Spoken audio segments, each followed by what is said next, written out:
آثار قدیمہ والے 50,000 سال یا اس سے بھی زیادہ عرصے کے آثار چیزیں بتلاتے ہیں، جبکہ دنیا کی تاریخ 6,000 سال سے زیادہ نہیں ہے۔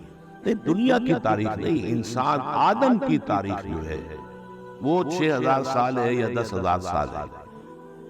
6-7 کے درمیان سمجھتے ہیں یہودی، کیونکہ ان کے پاس اپنا پورا کیلنڈر ہے۔ صحیح ہے یا غلط ہے، بہرحال وہ بدھائی ہے، پورا کیلنڈر آدم کب پیدا ہوئے اور پھر نوح کب ہوئے، وہ ان کے پاس پوری بائبل جو ہے اس کے اندر موجود ہے۔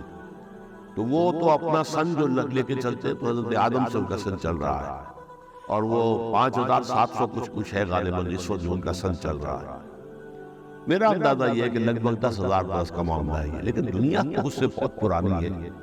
زمین بنی ہے اور لاکھوں برس پہلے یہاں پہ ہومو سیپینز وجود میں آیا ہے، مختلف قسم کے انسان نما شخصیتیں وجود میں آئی ہے۔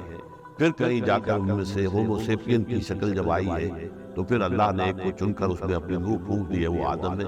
وہ آدم جو ہے وہ یقیناً یہ کوئی 10,000 سال سے زیادہ بہرحال نہیں ہے۔